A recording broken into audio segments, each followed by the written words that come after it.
Bueno, esta es la segunda clase del curso básico de programación. En la primera clase vimos que la programación es para cuando pueden haber cosas que puedan variar, que no sean constantes, que el usuario pueda ingresar algo y podamos interactuar con él, que no sepamos qué es lo que el usuario va a ingresar.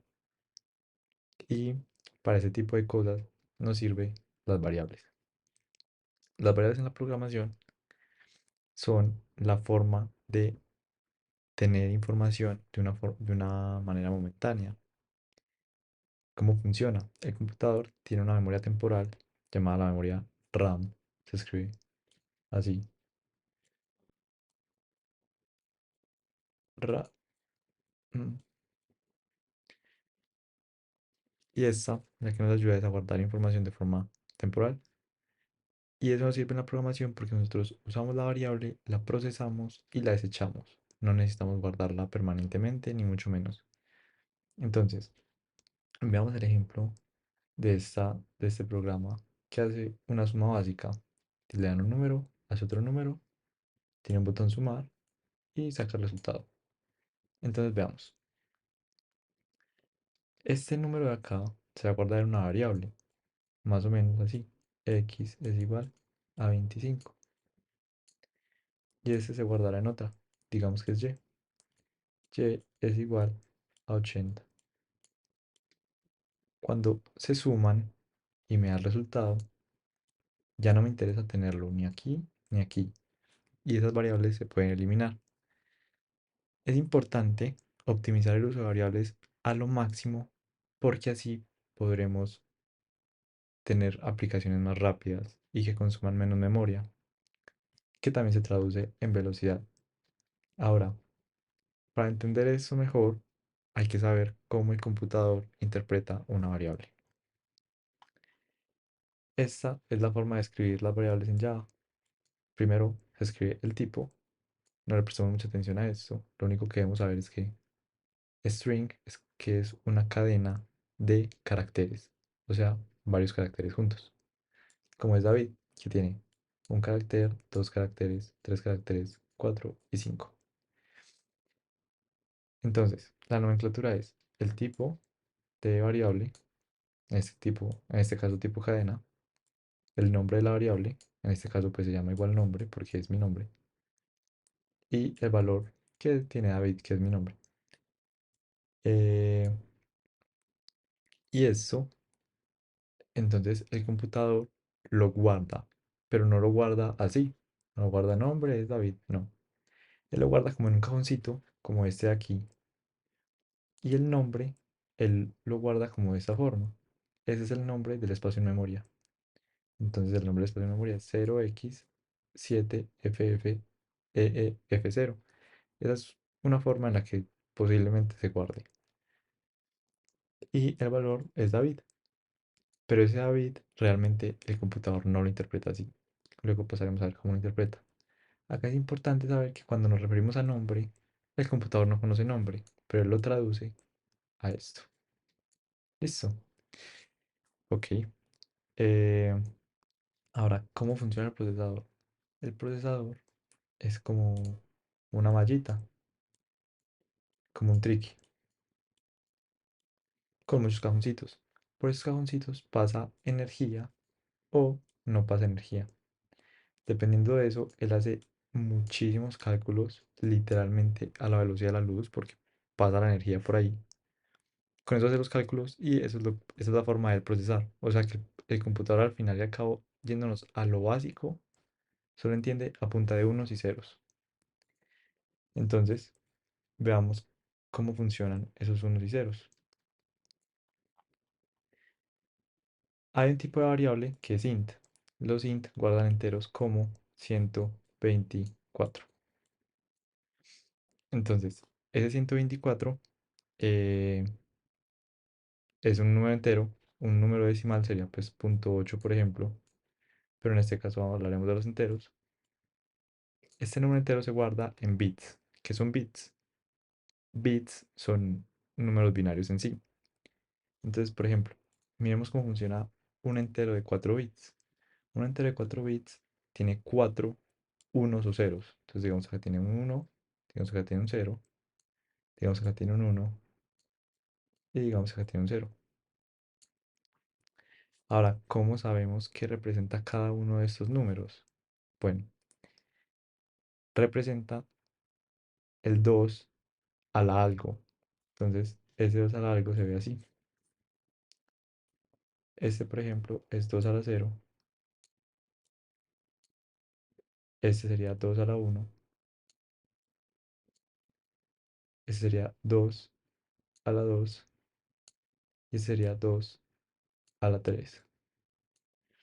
Entonces, miremos, ¿cuál es el resultado de este? El resultado de este es 8. El resultado de este, pues es, pues como es un cero no me importa. El resultado de este es uno. Y el resultado de este, pues también es cero. Entonces acá estoy haciendo el número 9. Ahora cambiemos. Hagamos, por ejemplo,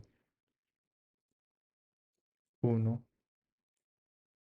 uno, uno y uno. Entonces, acá tendría,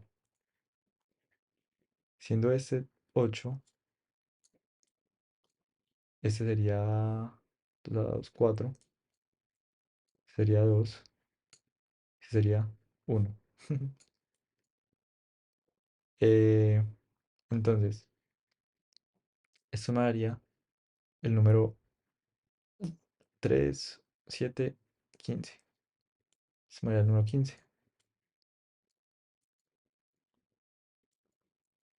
Ahora, veamos que esto literalmente nos puede generar 2 a la algo. O sea, por ejemplo, en este caso, que es 2 a la 3, me puede generar 2 a la 3 es 2 por 2 4 por 2 8, ¿cierto? Pero él me puede generar realmente 16 números. ¿Cómo así que 16 se lleva hasta 15 siendo todos uno? Porque el cero también cuenta. ¿Cómo así? O sea que esto puede generar eh, estos números de aquí, que son 4. Entonces él puede generar 2 a la 4. O sea, el número máximo que se puede generar es 2 a la 4 menos uno, porque empieza desde el cero. Entonces, si yo tengo 8 bytes, o sea, si yo tengo 8 bytes, o sea, 8 unos, si yo tuviera acá uno, uno, uno, uno, uno, uno, 3, 6, uno y uno, que son 8, entonces yo podría generar, el número máximo sería 2 a la 8 menos uno, que son a 255. Listo, así es como se generan los números a través de bytes. Y esos bytes son los que el procesador realmente pasa, porque como vimos es una mallita. Creo que ahorré el dibujo. Pero como vimos el procesador es una mallita. Entonces él recibe esos bytes y es capaz de convertirlo en un número. Ahora, siendo esto 255 números, ¿qué pasa? A veces usamos enteros con signo. ¿Cómo así que con signo? Sí, que pueden ser enteros negativos o positivos. Entonces, ¿cómo funciona ahí? Bueno, con 2 a la 8 yo puedo generar números o desde cero hasta 255. Uy, perdón, me equivoqué. 255. Como el cero cuenta, pues son 256 números. O la otra alternativa es generar desde la mitad, 126, creo que es menos 126,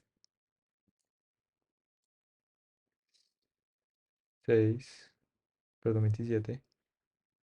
Bueno, de hecho es 28, porque el negativo se le suma uno más, porque como es hasta un número impar.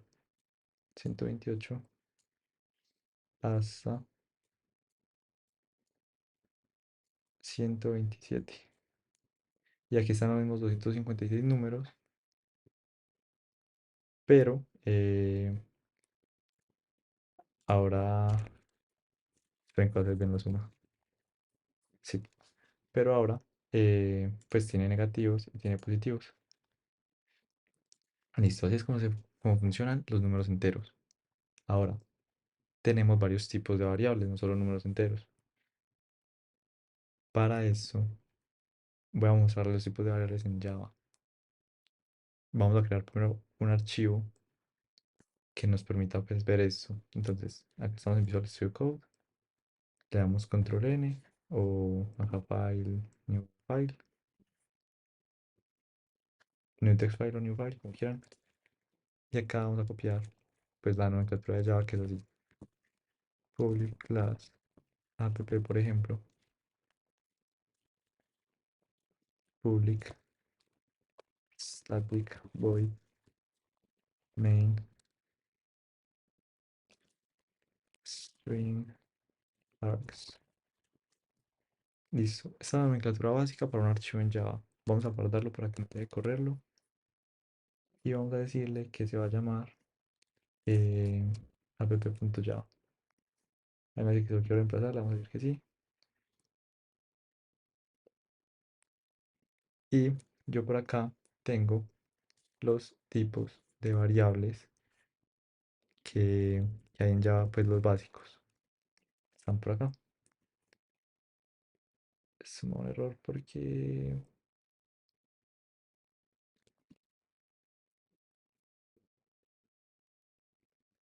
Listo, ya. Tenía pues como un problema ahí de versiones. Listo. Entonces, acá están los tipos de variables básicos de Java. Y veamos entonces cómo funcionan. Los binarios literalmente son representados como ceros y unos y así son leídos por el computador. Ahora los bytes son enteros de 8 bytes, como el que vimos acá. O sea que llega desde... en ya todos tienen signo. Entonces puede ir desde menos 128 hasta 127. Ahora, el short es de 16 bytes, o sea, muchísimo más grande. Este es de 32 bytes, este es de 64 bytes. Súper gigante ese número. Ahora, para los decimales, o sea, 2.5, 4.8, lo que sea, tenemos dos tipos en Java. El primero es float, por el punto flotante, que tiene una precisión de 32 bytes después del punto. O sea, después del punto tiene un número de 32 bytes. O el double, que es muchísimo más preciso, que tiene una precisión de 64 bytes después del punto. Los dobles funcionan de una forma un poco más curiosa. Lo voy a hacer por aquí. Digamos que tenemos un número doble. Borremos esto. Eh,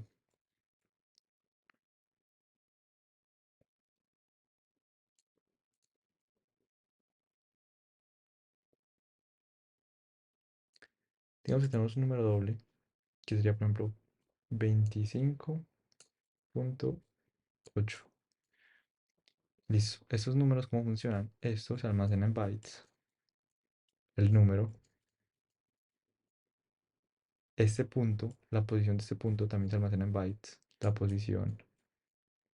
Y este también se almacena en bytes. Otra vez el número. Bits, de hecho, se escribe con B minúscula. Bueno, entonces vemos que los dobles ocupan muchísimo más espacio que los enteros normales. Y por último, veamos estos tipos de variables que uno es un carácter individual, se llama char, solo almacena un carácter, si le pongo más, me da error, solo permite un dígito, pues un carácter, de hecho. Y string, que permite tener una cadena enorme de caracteres. La verdad, no sé cuál sea el límite, pero es muy grande. Creo que es hasta lo que la memoria permita. Entonces, sabiendo que hay tamaños de variables más grandes que otras, por ejemplo, yo sé que este byte, o sea, los bytes llegan hasta 2 a la 8. Entonces, por ejemplo, si yo quiero sumar un byte y un short, pues el resultado debe ser mínimo el del tamaño más grande. ¿Cómo así? O sea, por ejemplo, si yo quiero sumar un número que es, por ejemplo,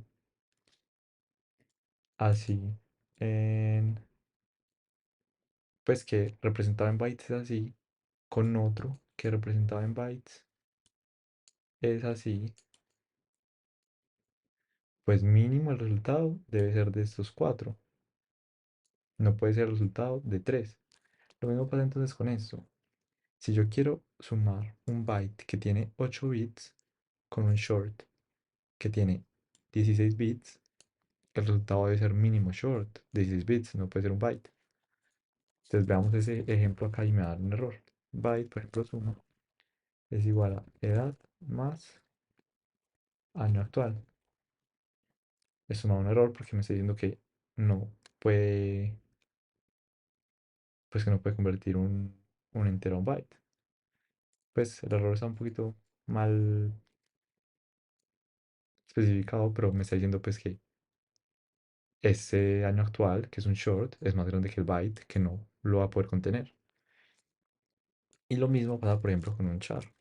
Char suma es igual a, digamos de que es igual a carácter más one, perdón, más nombre, pero tampoco lo va a poder contener. Y tampoco puedo hacer sumas de tipos de datos que nada que ver. Por ejemplo, yo no puedo decirle que a un byte suma sea igual a un binario, por ejemplo, más edad. Pero no tiene nada que ver ahí.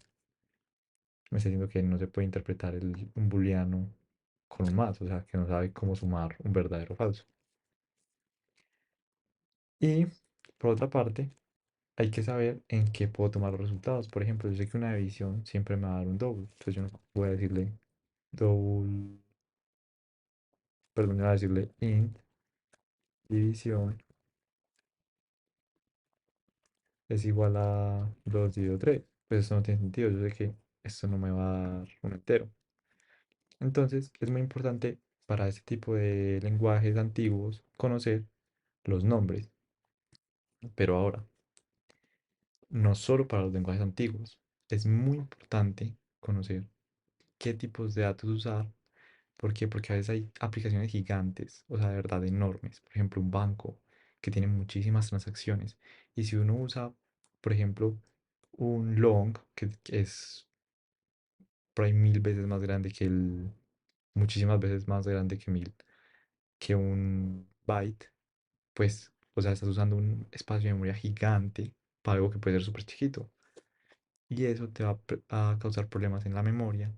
Va a hacer que el computador, pues que el procesador consuma más recursos. Y por ejemplo, un banco que tiene miles de transacciones, si no optimiza bien sus recursos, va a ser muy lento. Y seguramente en algún momento tenga tantas transacciones simultáneamente que la memoria no le dé y pues se queda ahí tieso. Entonces, seguramente para un programa como el que vimos aquí, como este de aquí, que es solo sumar dos números, pues seguramente no tenga mayor ciencia usar los formatos de variables que deben ser. Pero en una aplicación bien optimizada o muy grande es muy importante saber cómo optimizar cada cosa que se pueda optimizar. Por eso es importante conocer los tipos de variables. Yo ya les di los tipos de variables por aquí en Java. Ahora, hay dos tareas para esta clase.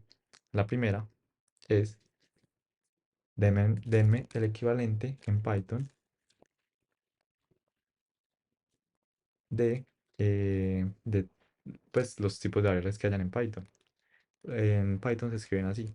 Nombre, por ejemplo, es de tipo str y el valor acá se le dice, por ejemplo, que es David. Así se escriben en Python las cosas.